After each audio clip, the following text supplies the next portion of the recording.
want them to fuck. That's what I want.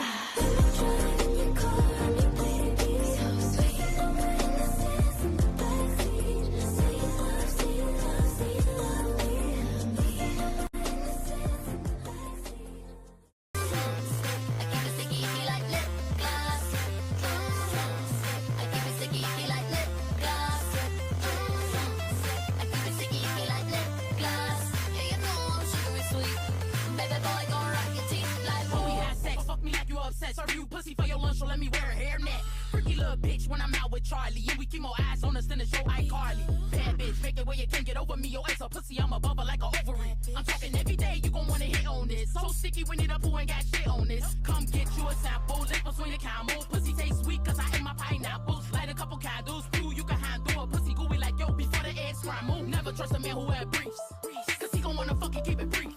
Call again when you need something to eat. So I can open my legs, on a petite, let's get it. I finally figured it out. You know what loving you is like? I want them to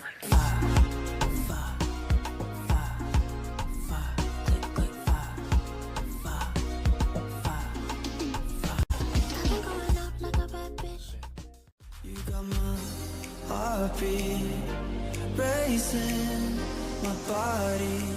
If Quinn was gay, he could get it.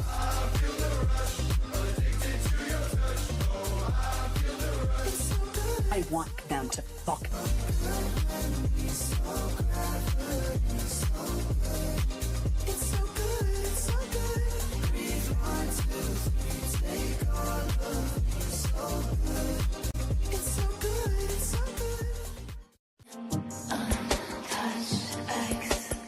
I want them to fuck. That's what I want.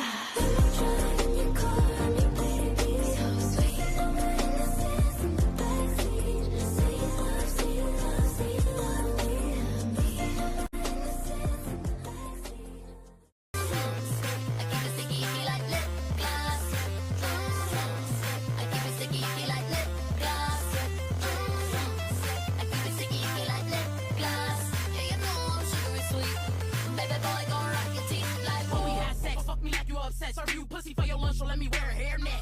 Freaky little bitch when I'm out with Charlie, and we keep more eyes on us than the show iCarly. Bad bitch, make it where you can't get over me. Your ass a pussy, I'm a bubble like a ovary. I'm talking every day, you gon' wanna hit on this. So sticky when it up, who ain't got shit on this. Come get you a sample, lip between the camel.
Yeah, this is a deep fake TUBI Tuesday. Let's see.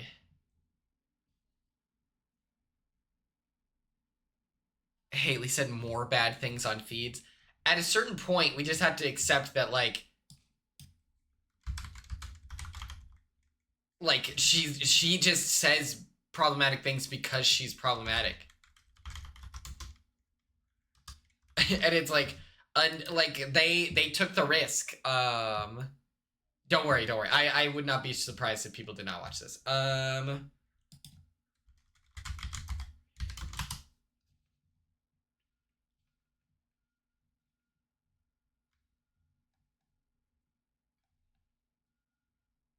No copyright. Okay. All of these are like,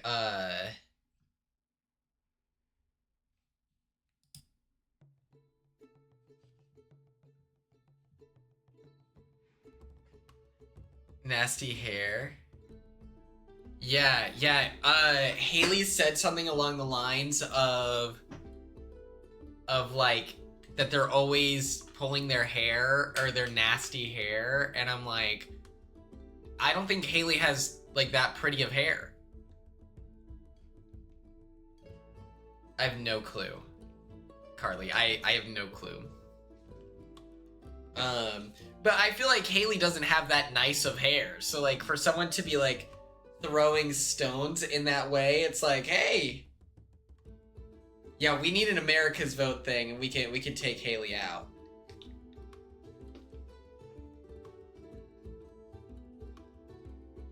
I cannot get my hair to look good. Today's a bucket hat stream.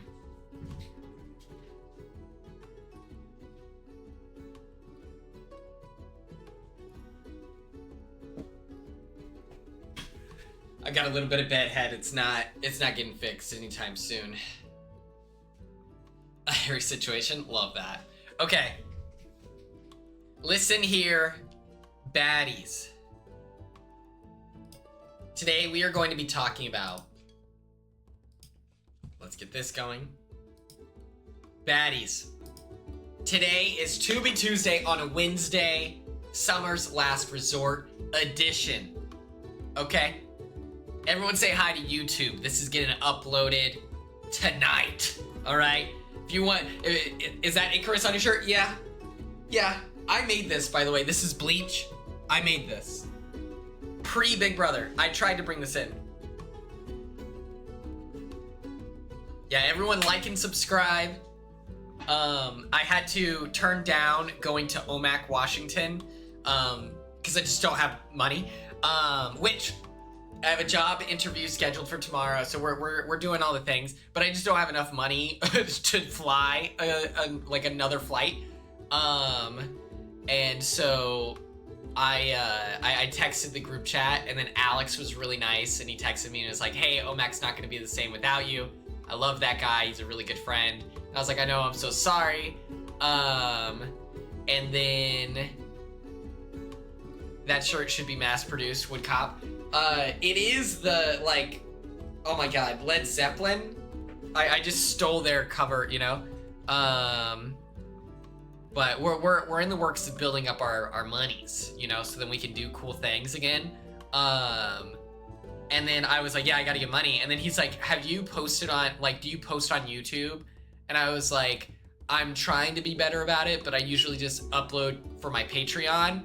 And then he shared how much money, like, they started uploading all their, like, TikToks and, like, Insta posts also onto YouTube Shorts. And he said that he saw, like, a increase in, like, traffic and they got money and stuff. So I'm getting better about uploading on YouTube, as well as,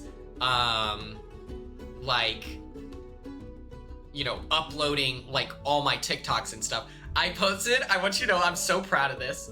I'm so proud of this. I uploaded like 3 TikToks already, your videos, go to my shorts. And one of them already has 1.6K views. My Twitch stream one has 645, and I'm just like, this is awesome. Yeah, I'm trying my best to be responsible, you know. But, okay. Everyone say hello to YouTube. Welcome to TUBI Tuesday, Summer's Last Resort edition. If you don't know, this is the new TUBI movie. Like, it's produced by TUBI, and it features friend of the show, a guy that I real life know, Jerry O'Connell, is like the lead. And so, of course, we're gonna watch it, and of course, we're gonna be supportive. It's gonna be awesome. The kind of itinerary agenda for today's review is going to give it a grade, talk about the cast, give a little plot overview. A funny observation I made of this might be a tax write-off for vacation, share my favorite bits, and then I will, of course, in true TUBI Tuesday on a Wednesday fashion, write the squeakquel, okay? So buckle up, feel free to share your thoughts, all right? For those watching in the future, please grade the movie in the comment section. Thank you, Carly. Carly is our manager here, talking for YouTube. So if you're watching this on YouTube, drop your grade below. Off the rip, okay? This movie is getting shat on. Hella Bella, you should have opinions. I'm gonna put in here, everyone, you just share your opinion and we'll give it a score, even if you haven't watched it. IMDb gave it a 5.4 out of 10. Letterboxd, it's sitting at a 2.7 out of 10, or out of 5. But me personally, I'm giving it a 12 out of 12. I'm sorry, like, since when are people so, like, I'm sorry, you're going into this movie with, like, what, like a cinematic perspective? They're like, oh yes, I passed up watching the Odyssey to tune into Summer's Last Resort, a TUBI exclusive. Like, it just feels like, we're bullying Jerry O'Connell. I feel like we're taking a moment to be like, hey, let's not have fun anymore. Every movie has to have this beautiful statement towards, like, whatever the world is dealing with. Let's just have a good time. Can we do that for once? Just have a good time? My goodness. I really enjoyed this movie just because I do think that it fully encapsulates the energy of, like, hey man, how you feeling? Not great? Let's just have a movie where the plot unfolds and we watch crazy hijinks. Not everything has to be like the most well thought out. Not everything has to be like purely or you know, perfectly executed. We could just have a good time every once in a while, and I don't think that that's illegal. Okay, I'm putting a poll live, 60 seconds. Just give what you think this movie's grade is gonna be, you know? Yeah, I really think that this movie's whole perspective, interest in life is just to be a fun story. It's like, hey, here's a story of a vice president falling in love, or a vice principal, you know? Let's talk about the cast, the team, okay? We have Millie, Glenn, Summer, Sadie, Crosby, and Captain Otto. Obviously Glenn, Jerry O'Connell is my favorite character, duh. But Captain Otto is up there, okay? I'm not gonna lie, he's up there. Crosby is up there. Sadie is crazy, okay? And in a good way. Summer, really good actress. I like her character. And Millie, like, everyone performs really well. This photo of Jerry, oh, it's doing something for you. I would argue that's every photo of Jerry O'Connell, all right? That dude is a snack. He's so tall, he's jacked, and you know what? He's a good person. He's really nice. Have we considered that? I'll break down the roles. Millie is like the mom. She is a chaotic person. She lives life, you know, very carpe diem, like laissez-faire, just very relaxed, just let's go balls to the wall, you know, not much thoughts of like, oh, 60% of you gave this movie a B, 20% gave it a C, 20% gave it a D. That's crazy to me. That's crazy. Yeah, Millie is just like, she's not one to think about consequences. She just go, go, go. she has 2 kids in Summer and Crosby, and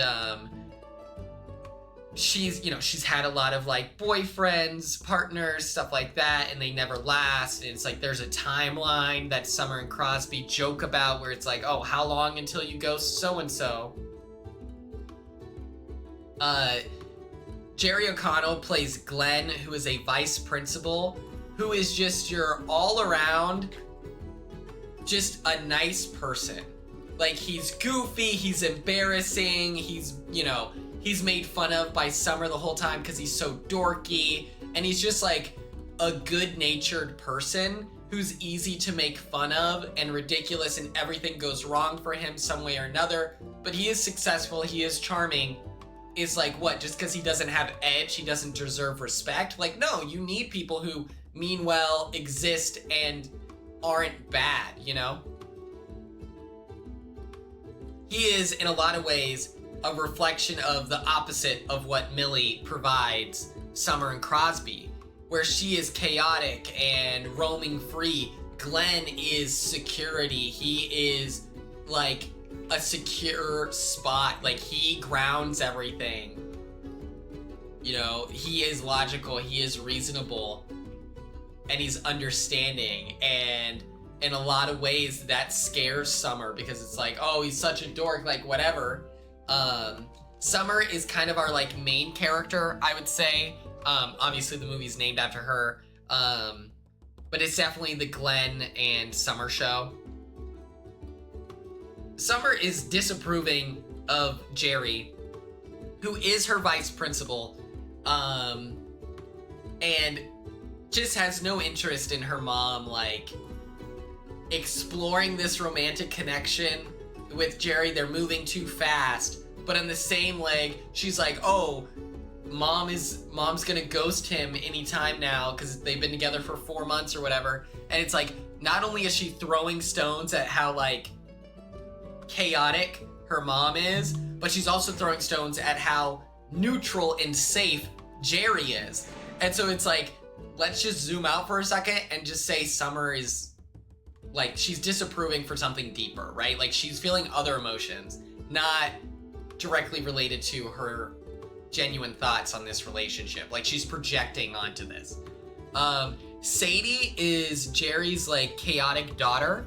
And she just shows up to, like, destroy everything. She's insane. She's got a bit of a rivalry with Summer, which is entertaining. It's fun seeing their dynamic of, like, Sadie, in a lot of ways, is Millie, as Summer is Jerry. Like, you could swap them, but...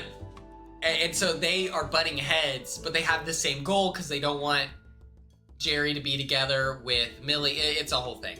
Crosby is the, like, reasonable, like, son of Millie, and he loves Jerry. Like, and it's so funny because he's like a little kid, but he's like, yeah, man, I would like this guy to be my dad. He's a dork, but, like, he's a good person. And one of my favorite scenes, getting into the plot, is, like, Summer and Sadie come to the realization that, like, Jerry's gonna, like, propose to Millie at this vice principal convention, and obviously they don't support it, and they come up with a scheme, whatever. But Crosby reveals, like, the night of the award ceremony, he's like, oh, are you stressed about like, Glenn and Mom's, like, engagement? And Summer's like, how do you know that? And Crosby goes, oh yeah, Glenn started crying during the couples massage, saying that I was still gonna be the man of the house. Like, yeah, I mean, he's a good guy. Sandalwood, good choice. And it's just so funny because he's like an adult in a child's body. And my one complaint is that he is a capitalist, okay? His whole thing is, what would I rate this movie if Jerry wasn't in it? If someone gave a performance as good as Jerry did, I would still give it a 12 out of 12. I can recognize the goal and intention of this movie.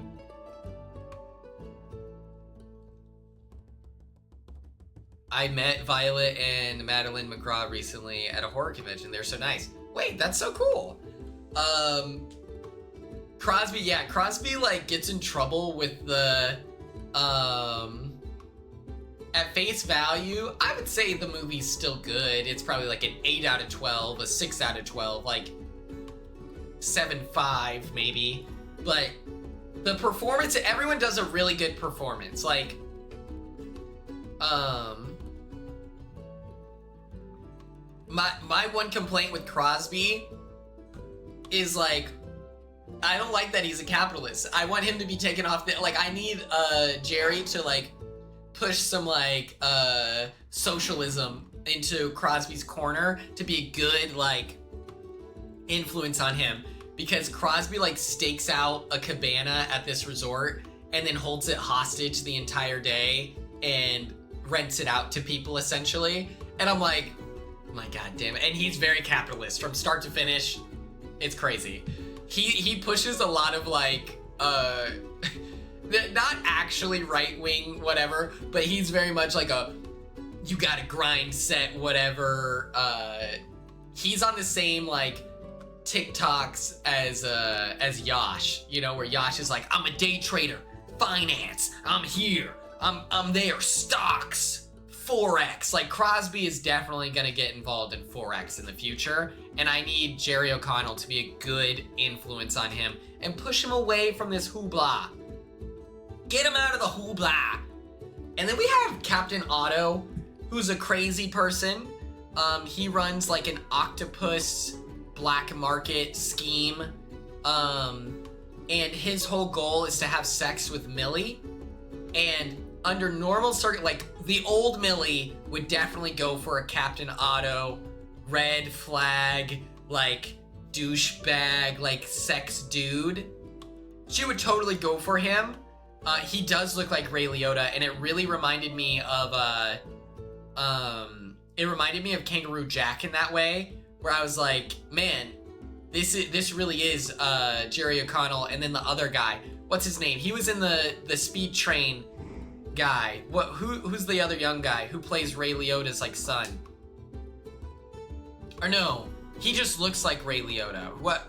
The son is the Foo Fighters guy. I can't think of what his name is, but the other young guy, I can't think of his name, but they looked alike to me. Captain Otto seems to just be like an unhinged Christopher Walken. Yeah, he's the dad. Who's Christopher Walken's son in Kangaroo Jack? Because I felt like they were cousins, Captain Otto. But Captain Otto is like the unhinged, crazy, like, he keeps shooting his shot with Millie, but he's also like hosting like a yoga class that like Summer and Millie are like signed up for. Ray Liotta looks like Captain Otto, not Christopher Walken at all. You were right the first time. It is Tim Rosen? Hell yeah. I'll pull it up after this, but Captain Otto's whole thing is like sex, and his penis is always bulging out, and he's shredded, and he's just like, he is, if this movie is like the Garden of Eden, he is the snake, and Millie is being tempted with the interests of her previous life, as she is with someone who represents change, her future, like everything like that. And so it's really quite nice seeing her reject him throughout the whole movie. Like, it's very nice. His dick is just cock and balled out, especially during the yoga scene. He's like, in Python. And he does this, and he's shredded, and you just see his dick. And I'm like, oh my god. Let's go through the plot a little bit. Jerry O'Connell's character is a vice principal. He finds love in Millie, and it is 1,000,000,000% an opposites attract type situation. Millie is pure chaos, and Jerry is her rock. Makes no sense, right? It's like the joke where it's like, you can't handle all that. Under every single normal worldview, Jerry would not be able to handle it, but Millie is actively like allowing herself to be like handled in that way of like, she knows, hey, I've been with a bunch of douchebags and it has not led to a like solid relationship for me. I've been able to identify that and I ghost these dudes. what if I talk to someone who has a real interest in me? What if I talk to someone who's a bit dorky and romantic and like is gonna take care of me and actually care about me and my family?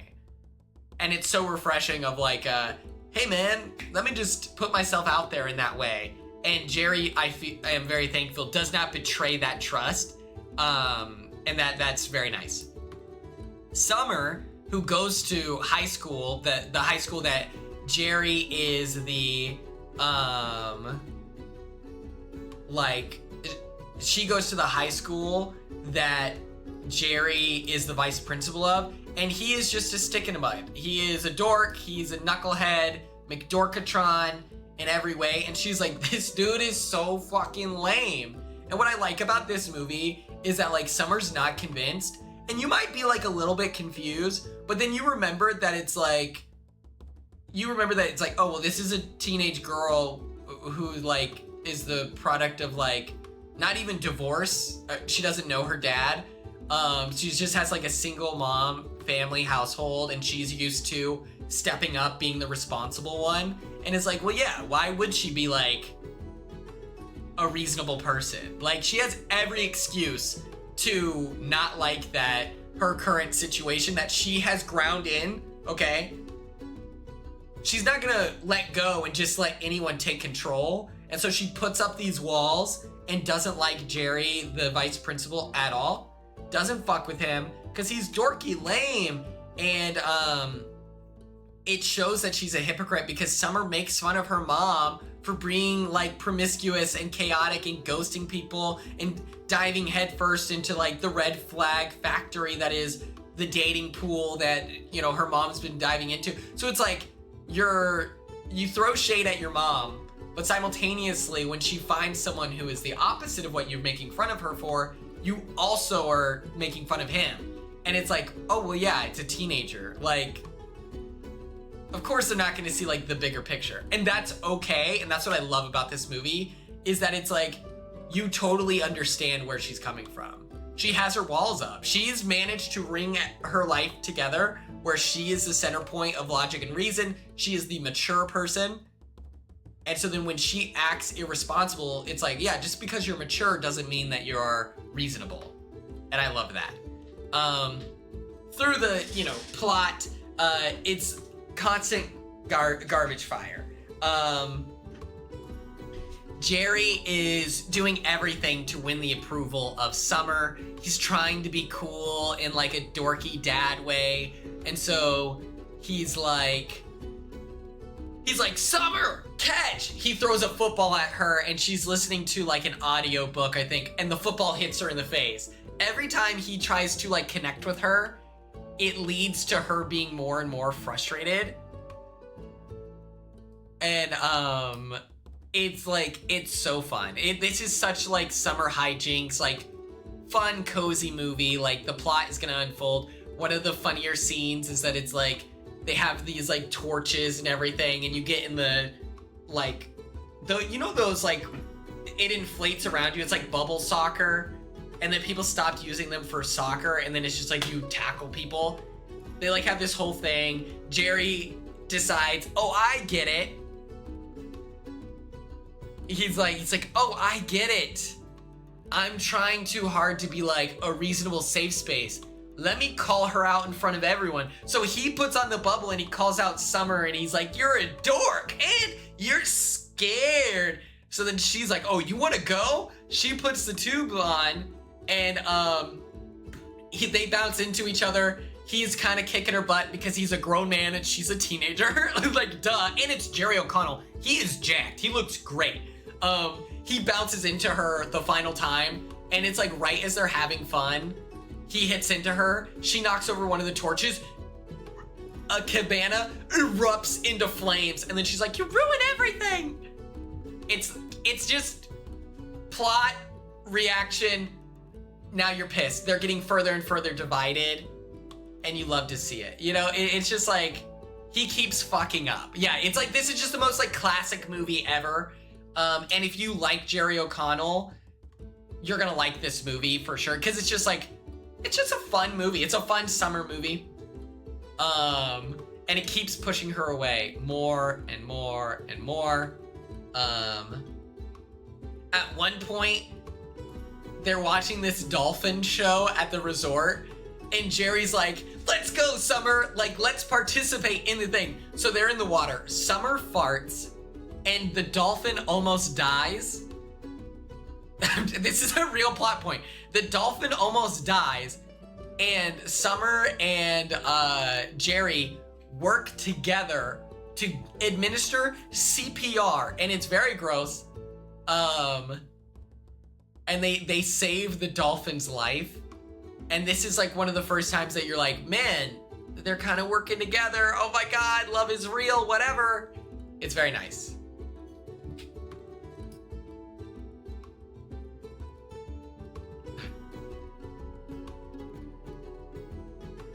Next up, pretty much as they're starting to get connected, then Jerry's daughter pulls up. She's an agent of chaos. She drops the news like, well, don't you realize that your mom is gonna get married to my dad? Summer freaks out. They come up with a plot to fuck up the proposal, and it makes no sense. So he accepts the award of being like the vice principal of the year. And his proposal is that he's gonna, oh my God, what Charlie XCX song is that? I think it's like Break the Rules or whatever, where it has like gunshots in it and it's like, and he's gonna do karaoke with Millie, his like girlfriend, and that is how he is like going to get engaged. He reaches into the bag and his hands are super glued on these water guns that look like AR-15s. And it makes no sense. And it's very funny because like he pulls his hands out of the bag and he's got guns. Everyone's like leaping to the ground and all this stuff. And like the song is like whatever. It makes no sense. That this is like the weakest part. But part of the charm is the movie is like, he's like, these are obviously fake guns. And she's like, why do you have fake guns glued to your hand? And like, even there's a vice principal from Texas and is like, that is not an AR-15. And then the gunshots are going off and he goes, but that does sound like a real gun. So, and he dives and hits the ground. It makes no sense. Jerry gets like escorted out, and I'll talk about this scene later on. But the proposal is off. Previous to this, Summer has a conversation with Millie about like her mom.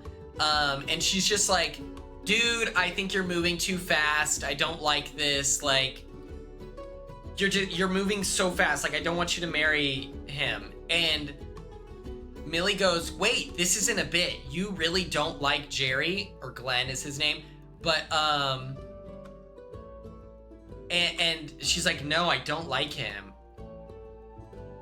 Yes, the mom is super nice. She loves that he is a dork. Like, she really appreciates that he is stable, dorky, and sweet. Like, she likes that in him.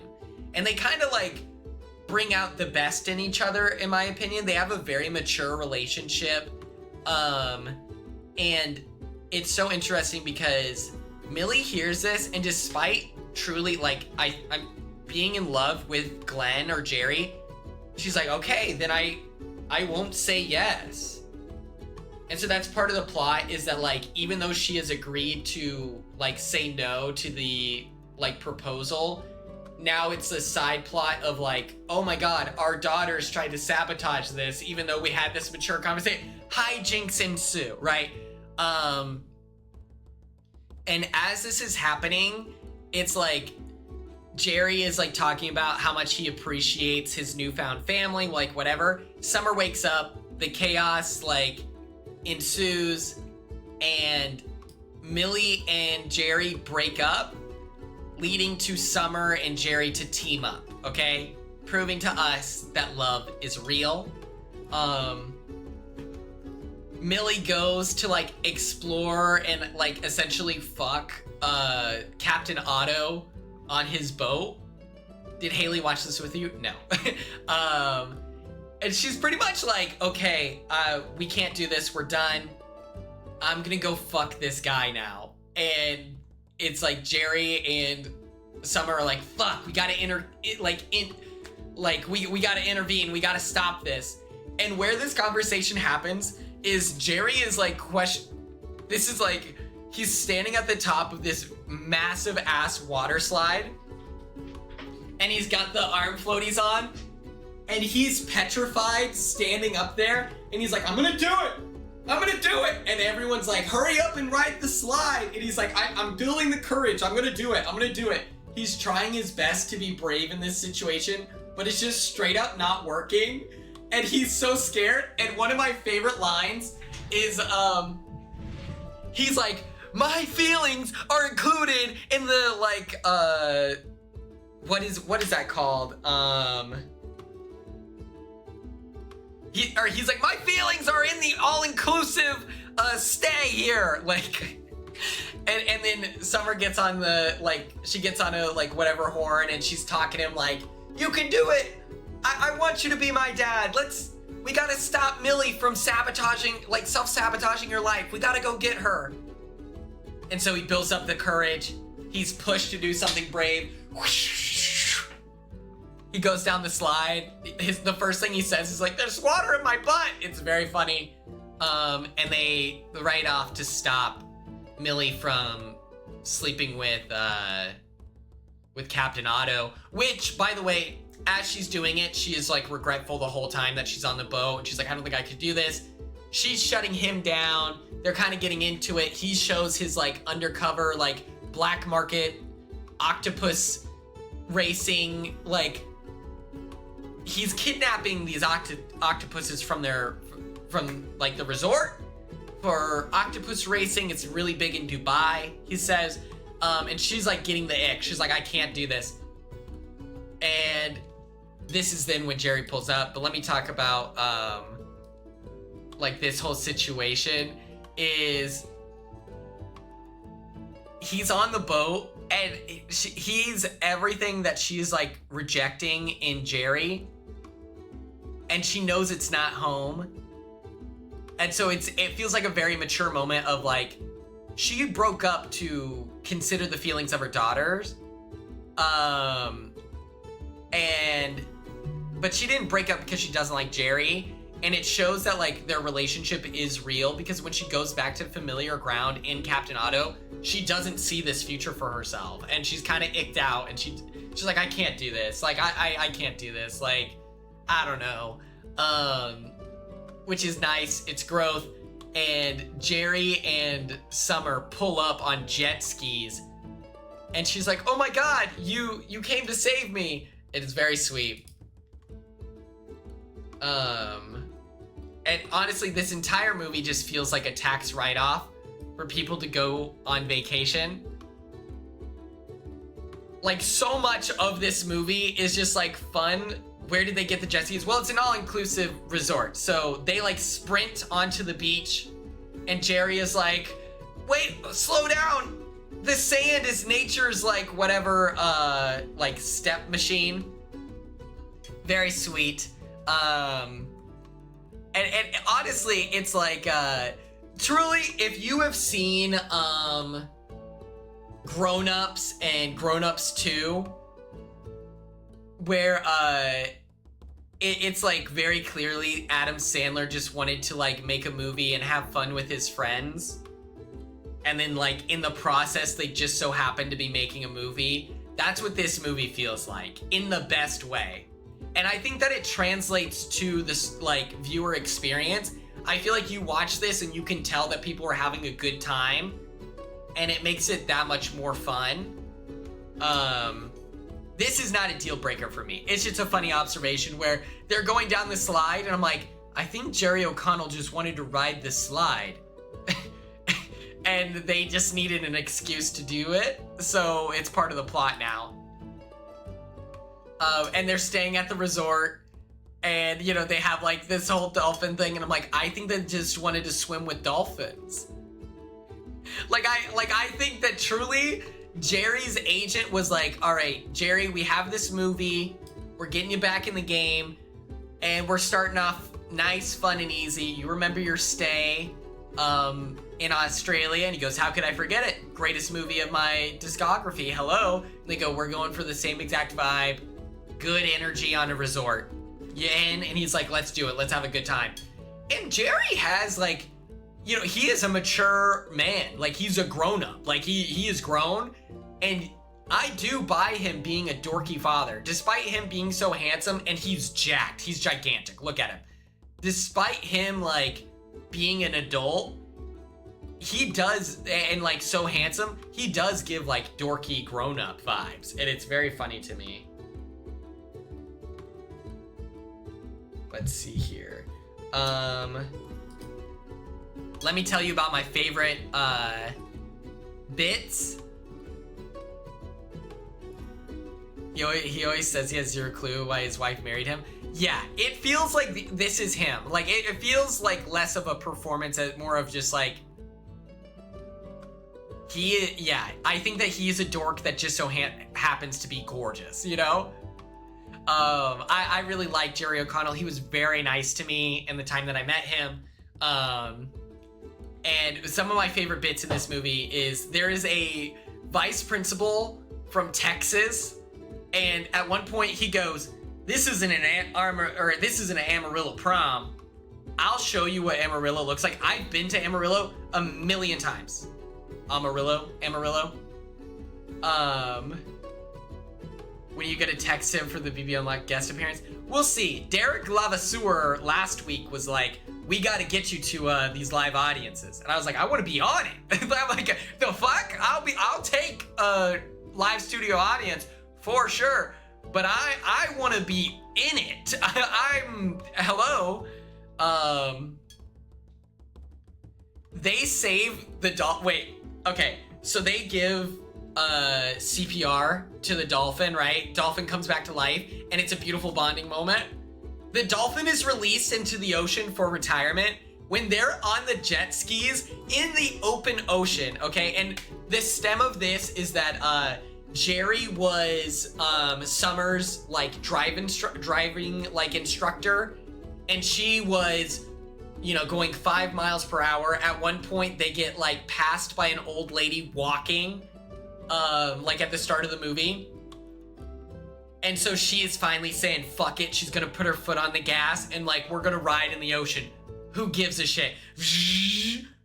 They hit Kimberly and she like, they think she died like in the open ocean. And he's like, oh my God, we hit Kimberly. And she's like, oh no, it's the start of her vacation. And then she goes, we can't look back. Sometimes you just have to move forward in life. And it is like the bit of hitting a dolphin in the entire ocean. They are driving in a straight line and they just so happen to hit the dolphin that they had to save. Very funny to me. It got a laugh out of me. I watched it. I was like, that's so funny. There's also this very funny like resort holding room. It's like a jail cell. And it's like the guy, he's like pulling him in, and it's the resort guy. He puts him in the jail cell, which is a beautiful like holding room. There's like cucumber water, all this stuff. And Jerry looks around and he goes, your holding cells have avocado water? And the guy goes, he's like, this is a resort, not a Shawshank, or something like that. The way he pronounces Shawshank is so funny. He's like a Shawshank or a Shawshank or something. The way he pronounces it is so funny. And Jerry's like, oh, fair. Millie goes in there, and he has like the guns like glued to his hand. They take them off. He's winding down because everyone knows he's a good guy. Like, and that's something that like, it's not like they villainize him like, oh my God, you're crazy. They know he's a good guy. They're like, it's fucking Glenn. These are obviously water guns. Like, why did you make it so fucking weird at this award ceremony? You need to cool down in this room. Millie goes in there to check in on him, and he's sitting with his feet in like a pedicure thing, and it's like a massager with water. He's got a robe on, an ice mask on his face, and he's like, and it's so funny that like he openly accepts like, hey, I need to cool down. Like, shit's going, today's been a lot and I do need to relax. It's very funny to me of like, it's a subversion of your expectations that like he's being held in a whatever room. It's like, oh, it is a resort. So this is what an Amarillo, Texas prom looks like. So what even the fuck does that mean? This is the big Texan steak like house. These are like the motels that you can go to. It's just like the most normal location of ever, but the like vice principal says, this is an Amarillo prom. And I'm like, if you're from California, that line makes sense. And you're like, wow, Texas is crazy. But if you're from Oklahoma and you've been there, you're like, what the fuck does that even mean? It's like a small city. Like, what are you talking about? They have like one high school there. What does that even mean? And now we are going to write the squeakquel, everyone's favorite part.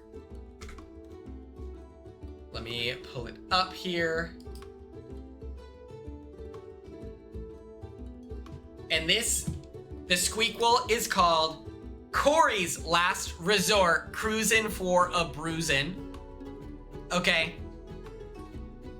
It's like the sequel, but we're not using the same actors. Instead, we're gonna use reality TV stars. And the idea is Kat and Alex are in love.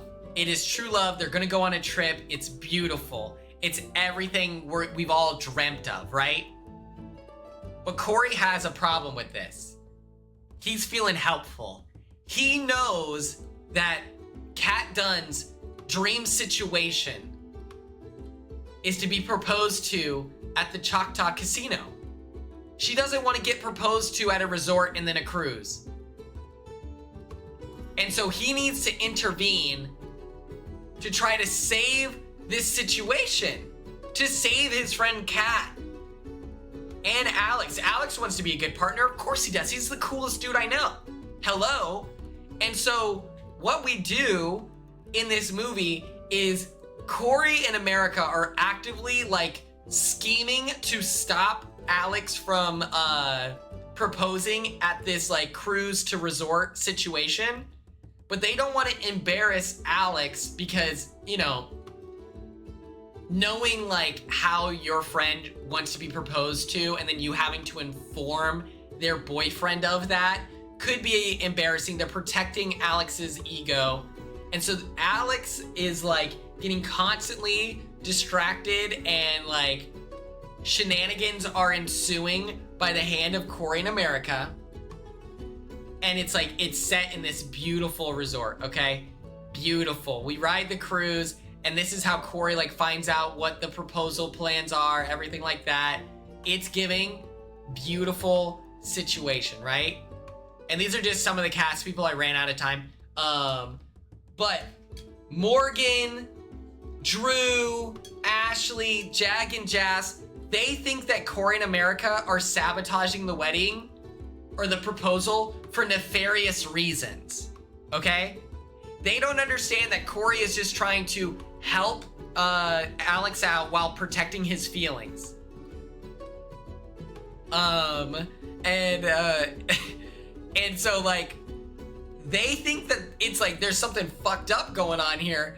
And so they're all working together to try to stop Corey. And that's where we get crazy scenes. I don't know if anyone here has watched It's Always Sunny in Philadelphia, but we're gonna get like a funny scene like this where Alex wants to propose to Kat after she slides down a slide. But it's like, think about the logistics of this. Think about the logistics. Why Kat is like an Instagram influencer. Why would she want to get proposed to and photos taken by Haley Wild Photography? If you're getting married, hire my girlfriend. She's the best in the business. If you fly her out, she does travel. Okay. That is a thing that people sleep on. But, why would she want her pictures taken with her hair wet? So Corey and America work together and they go, they turn the water off and then you get a scene like this.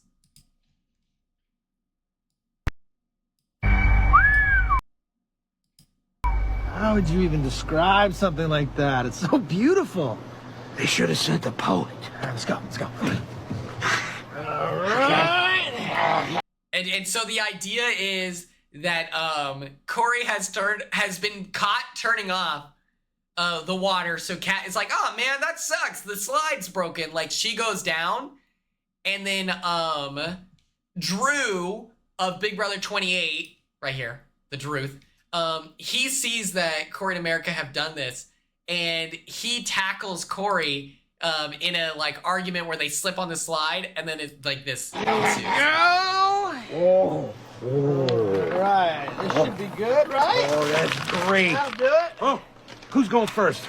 Well, this should be you, right? I mean, you pulled off the AIDS thing.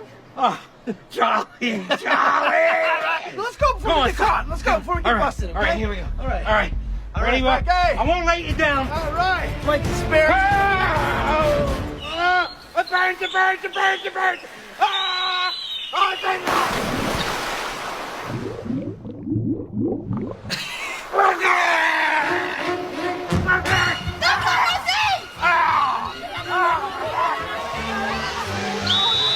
AIDS! Everybody out!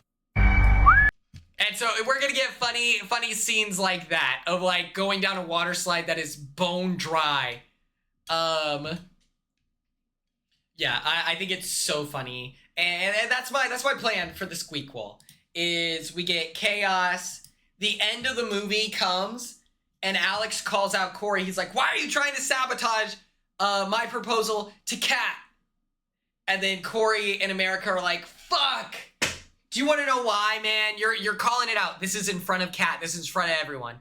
And he goes, "Because Kat told America that her dream is to get married at the Choctaw Casino. Not at a water park, not on a cruise, not at a resort. And I've been trying to help you and protect you because I didn't want you to propose incorrectly because I know how much you love her." Alex is embarrassed.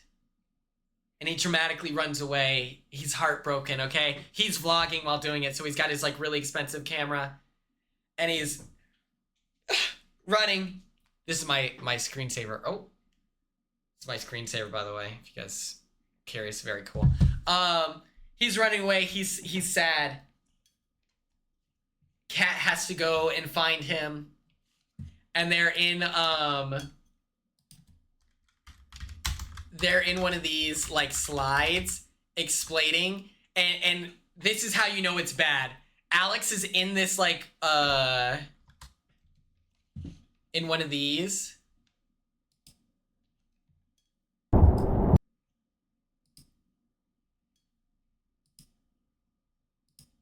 He's in one of these slides, okay, with his expensive ass vlog camera. And he's so sad. He's like he can't believe that his situation, his circumstances. He's distraught, and he's like, "I fucked up everything. Kat's mad at me. What are we doing?" He's got it in there, and Kat runs up. "Alex, don't do it! Don't do it!" And he's like, "I'm sorry. I ruined everything." And then they have this beautiful moment where she's like, "It doesn't matter where you propose. Yeah, I'd love to get married at the Choctaw Casino. I love gambling.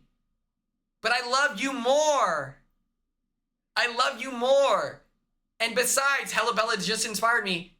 And besides, the Corey in America ruined my proposal vlog is gonna do numbers. Don't destroy your camera, please."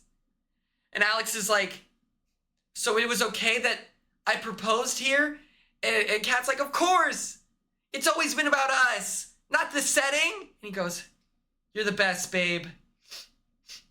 I love you." She goes, "I love you too." They kiss through the like glass thing, and then he goes,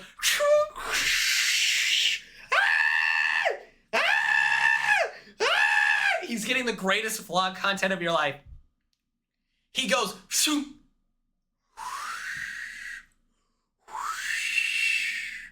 he's got his vlog camera, and he's like, "Oh God." And has anyone seen those like Dude Perfect videos where like they throw the ball as they're getting in the pool, and then the next guy jumps and he catches it, and then he does it? That happens, and it ends with Corey where it's like Jag jumps, he catches it, He tosses it to Jas, who's jumping. They're trying to get the video camera from, landing in the, like, deep-ass water. And Corey, last second, lays it out, full belly flop in about 2 inches of water. Crazy red. Catches the camera. Slow fades to the actual proposal, the actual marriage ceremony. And what plays at the end? Living in the land down under. We get a Kangaroo Jack theme song to end the movie. Okay? That's the squeakquel. That concludes today's TUBI Tuesday on a Wednesday. Thank you all so much for tuning in. Thank you, YouTube. Does anyone have any closing messages for the YouTube? I'll put you right here. If you want to say hello, goodbye, good night. Thank you to everyone. I appreciate you. And I'll see you later, alligators. All right? Bye. Let's all tune into the episode. All right, baddies? Thank you so much, and I'm excited for tonight's nomination. Shenanigans. All right? Everyone get in here! Everyone get in here! Say goodbye! But seriously, guys, thank you so much for tuning in. I appreciate you. I know how busy Big Brother episode night is, and it's always great getting to talk to all of you. Okay? Bye!